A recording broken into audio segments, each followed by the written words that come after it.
날씨 너무 좋다.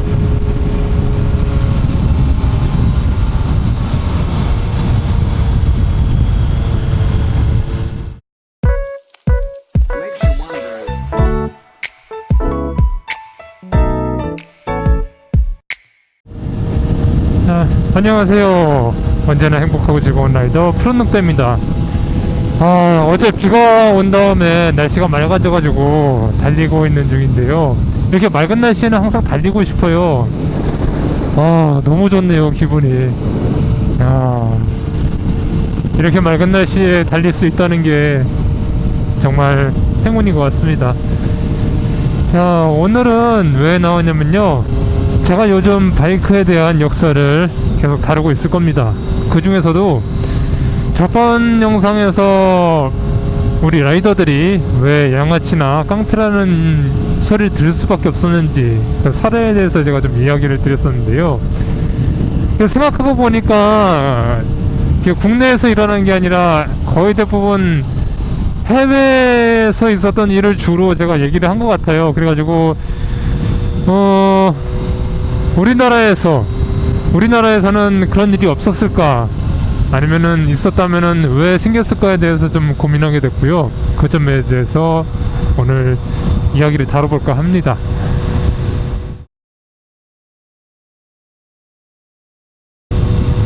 자, 폭주족들이 왜 생겼을까요? 저는 정말 그게 궁금했어요.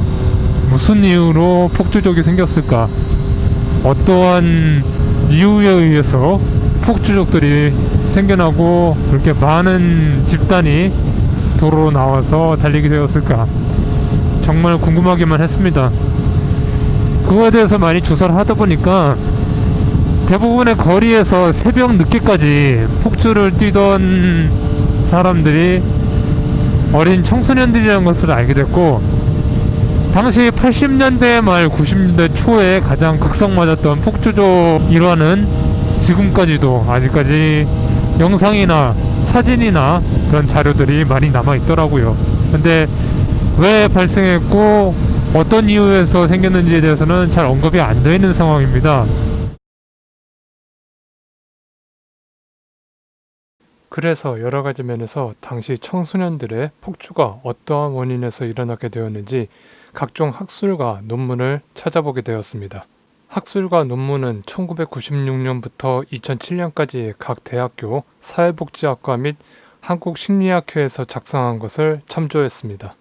첫째로 가장 큰 항목들을 보자면 환경요인, 개인적 특성, 사회적 지지 요인이 청소년들의 심리적 적응에 영향을 미칠 수 있다는 결과였습니다. 환경 요인은 말 그대로 생활 환경이 영향을 주는 것으로 가정에서의 생활에 따른 영향이라고 보면 될 것 같습니다. 개인적 특성은 타고난 성향이나 성격이 외부의 요인으로 인해서 영향을 받아 얼마나 변하게 되느냐인 것입니다. 사회적 지지 요인은 가정에서는 부모, 사회에서는 이웃, 학교에서는 교사나 학교의 또래 친구에게서부터 받는 영향에 의해서 나타나는 것입니다. 이들 세 가지 조건이 열악하면 열악할수록 더욱 충동적이고 배타적이며 이기적이거나 혹은 폭력적이고 그에 둔감해지는 모습을 나타내게 된다는 결과였습니다. 좀 더 풀어서 말하자면 가정이 열악한 환경이라 하더라도 부모와의 유대감이 깊고 사회에서 타인과의 관계가 정상적이며 학교에서도 교사나 친구와의 관계가 완만하다면 문제를 일으키거나 일탈 행위를 할 가능성이 낮아진다는 것입니다. 반대로 환경 요인이 매우 풍요롭다 하더라도 사회적 지지 요인, 즉 타인으로부터 인정받지 못하고 인맥관계가 원활하지 못하게 되면 문제를 일으키거나 일탈 행위를 할 가능성이 높아지는 성향을 보인다는 것입니다. 둘째로 자신에게 어떤 문제가 생겨 문제를 해결하기 위해 주위의 도움이나 관심이 적극적일 경우 스스로 문제를 해결하지만 그 누구도 관심이나 도움이 없다면 문제를 해결하지 못하고 쌓여가는 문제에 대처하지 못하여 스트레스를 받는다는 것입니다. 이에 지속되는 스트레스로 인하여 과격한 행동이나 폭력성이 드러나기도 하고 자신의 자제력을 잃게 되기도 하며 심지어 범죄에도 무감하게 되는 그런 성향을 나타내게 되는 것입니다. 즉 청소년들은 누군가로부터 지속적인 유대와 관심을 필요로 하고 그 욕구가 충족되면 매우 안정적인 모습을 보인다는 것입니다. 세 번째는 그들이 사회에서 받은 지위적 박탈감입니다. 어리다는 이유로, 학생이라는 이유로 80년대 말부터 2000년대 초까지 자신들에겐 결정권도 없이 억압의 대상으로 여겨져 왔다는 겁니다. 당시 어른들은 그런 청소년들이 학생이라는 신분을 빌미로 학생이라면 공부를 해야지. 나이가 어리면 어른을 공경해야지. 라는 말로 그들의 사회적 지위를 한정 지으며 정신적인 압박을 가했던 것입니다. 이에 부조리함을 이야기하면 어른들은 폭력이라는 수단을 이용해 제어하려 했고 그에 따른 반발력이 일탈행위나 비행 성향으로 표출되었던 것입니다. 또한 학업과 대학 입시라는 답답함에서 조금은 여유로운 시간을 가지고 싶었던 그들이었으나 그런 작은 휴식조차 허락하지 않는 사회적 풍토 또한 한 몫을 한 것이 가장 큰 원인으로 보고 있습니다. 폭주족들이 폭주를 뛴 이유가 뭘까라고 생각했더니만 저도 라이딩을 하면서 이제서야 알게 됐어요. 라이딩을 하면서 느낄 수 있는 이 감각, 그러니까 4륜차에 탔을 때는 느낄 수 없는 감각이라고 해야 될까요? 4륜차는 일단 박스로 돼 있기 때문에 밀폐되어 있잖아요. 밀폐되어 있기 때문에 뭔가 어딘가 공간에 이렇게 가둬져 있는 느낌이긴 한데 바이크는 개방되어 있잖아요. 모든 것이.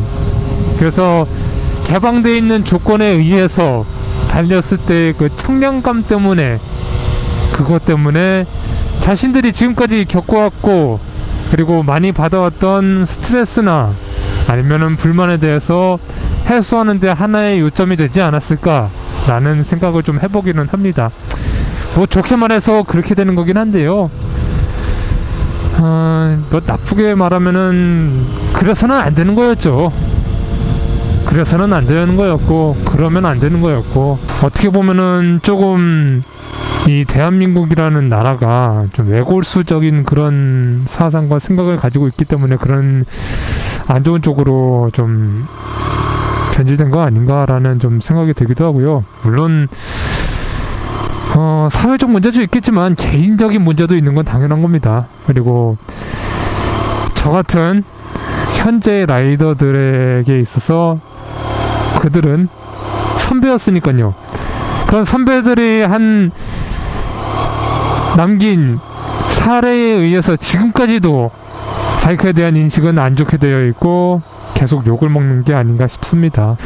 사실상 이 바이크라는 것이 취미생활로 즐기기에도 참 좋고, 그리고 뭔가 운송수단이나 아니면 이동수단으로 쓰기에도 참 좋은 하나의 차량인데요. 우리나라에서는 인식이 그렇게 나빠질 수밖에 없었다는 게, 그리고 그때 당시에 청소년들이 이 바이크에 대한 인식을 전부 다 나쁘게 만들었다는 것이 조금은 좀 원망스럽기도 합니다. 뭐 제 선배들이라고도 할 수 있긴 한데, 뭐 물론 제가 폭주를 뛴 건 아니에요. 근데 라이더로서, 라이딩을 한 사람으로서, 그리고 1륜차를 탄 사람으로서의 포괄적인 아주 넓은 의미로 봤을 때는 그냥 선배라고 할 수 있겠는데요. 그 선대의 사람들이 인식을 망쳐놓은 상태에서 다시 그 인식을 개선시키려고 한다는 점, 참 힘들게 진행되고 있는 거 아닌가 싶습니다.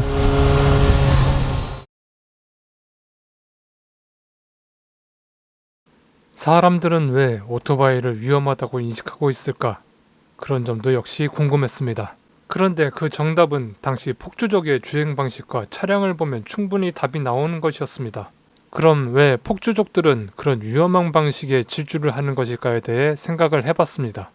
첫째, 폭주족들의 주행 방식은 대부분 지그재그 형태를 많이 나타내는데 이는 다름 아닌 모터GP의 서킷 주행을 보고 모방했다는 점입니다. 모터GP의 서킷 주행에서 특히 코너링을 할 때의 모습이 폭주족들에겐 상당히 멋있는 모습으로 보였다는 것입니다. 쾌속 질주를 하며 넘어질 듯한 모습으로 코너링을 하는 모습이 그들에게 있어서는 동경의 대상이었고, 그런 동경의 대상이 되어보고 싶었다는 심리가 작용하였다는 것입니다. 그리고 그러한 모습을 모방하기 시작했는데 8, 90년대 당시 우리나라에서 서킷이란 것은 그리 흔하지도 않거니와 자율적으로 이용할 수도 없었던 것이었습니다. 더욱이 문제는 그런 것을 체험할 수 있는 전문적이고 공식적인 협회나 단체 혹은 시설이 구축되지 않은 모터스포츠의 불모지라는 사회적 구조도 지대한 영향을 주게 되었던 것입니다. 그리고 그런 제한적 조건에서 자신들이 동경하는 모습을 구현하고 싶었던 충동은 그대로 일반 공도에서 나타나게 되었던 것입니다. 하지만 그 대가는 때론 참혹하기도 했습니다. 이런 생각을 해봅니다. 만약 전문적인 교육기관이 있었고 시설이 있었고 사회적으로도 많은 홍보가 되었다면 상황은 어떠했을까요? 둘째, 차량의 불안정해 보이는 모습이었습니다. 당시 폭주족들의 오토바이의 모습은 불법 개조 그 자체였습니다. 좀 더 화려한 색깔, 좀 더 화려한 장식, 그리고 주행 안정성을 떨어뜨리는 구조적 불법 개조. 이런 행위들은 자신이 그 누군가로부터 관심과 시선을 받고 싶었던 욕구로 보여집니다. 화려한 색깔이면 같은 폭주족이라도 곁에 다가와 관심을 가질 것이고, 화려한 장식이면 역시 누군가 보게 될 것이고, 위험한 구조의 오토바이를 타면 같은 폭주족들이 환호했으니 말입니다. 그들은 그러한 것을 즐겼던 것입니다. 위험이라는 부담과 함께 말이죠.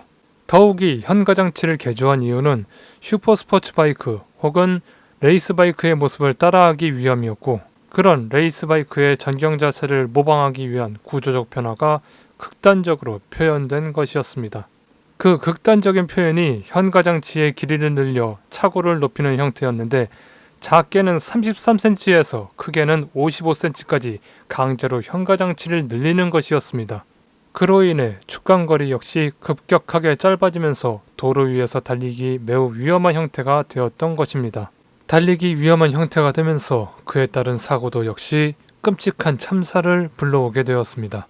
이러한 점에서 사륜차 운전자들은 폭주족들에게서 불안과 위험성을 자극받게 되었고, 심지어 사고를 겪으면서 점점 이륜차에 대한 시선이 나빠지고 배타적으로 변해갔던 것입니다.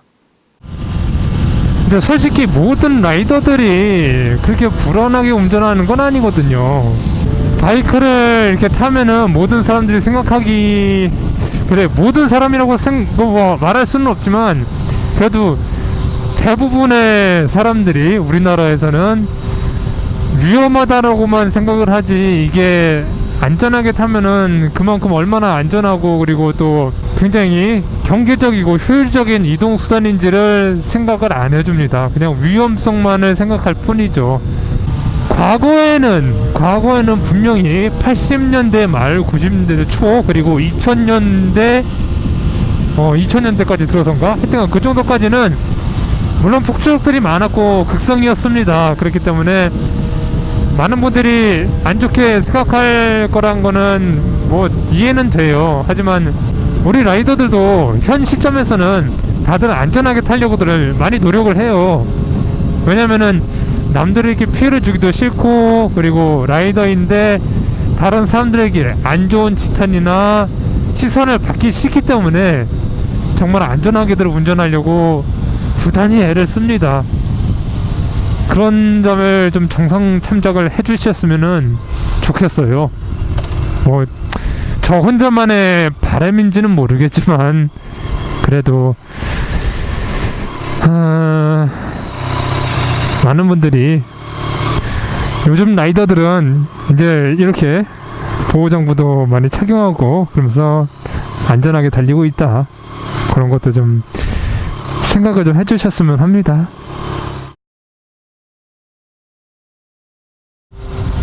제가 이렇게 유튜브를 하면서 주위에서 많이 듣는 이야기가 있어요. 그렇게 인식적인 얘기를 많이 해봤자 우리나라에서의 바이크에 대한 인식은 단 한 톨도 변하지를 않는다. 그러니까 그런 얘기는 안 하는 게 때로는 나을 수도 있다라고 말씀하시는 분들이 덜어 있어요. 근데 저는 항상 희망을 갖고 있거든요. 판도라의 상자도 처음에 열렸을 때는 5만 가지 악재들이 다 튀어나오다가 맨 마지막에 뭐가 튀어나올지 몰라서 뚜껑을 닫았는데, 근데 알고 보니 맨 마지막에 나올 것은 희망이라는, 그 마지막 희망이라는 것이 판도라의 상자에서 나오려다가 봉인이 돼버렸는데 이제는 그 희망이라는 것을 꺼내들 차례가 되지 않았나. 이 바이크에서는 그 희망을 다시 되찾을 수 있지 않을까 라는 것을 저는 기대하고 있습니다. 아이고, 신호다. 아이고, 자자. 신호는 지켜야지 그래도. 에이. 그래서 그 희망을 찾기 위해서 좀 제가 혼자 쓸데없는 말을 하는 것 같긴 하지만 그래도 그 희망을 찾기 위해서 저라도 한번 노력을 해보겠습니다. 정 안되면 언젠가는 저도 포기는 할 수도 있을지 몰라요. 저도 인간이기 때문에 언젠가는 포기할지도 모르겠는데 그래도 최대한 한번 인식이 바뀔 수 있도록 노력을 해보려고 합니다. 끝까지 한번 해보려고 이 유튜브 채널을 개설을 한 거니까요. 여러분들도 한번 저처럼 라이딩 하시는 분들께서는 인식 개선에 있어서 한번 발을 들여보시는 것도 나쁘지는 않을 것 같습니다. 물론 이번 이야기에서는 제 개인적인 사견이 좀 많이 들어가 있긴 해요. 그러니까 그 점에 대해서는 좀 이해를 해주시고 이번 영상을 시청해 주시기 바랍니다. 아이고, 신호 떨어졌네. 뭔 말만 하면 하여튼 신호가 떨어져요. 서 있다가 에이.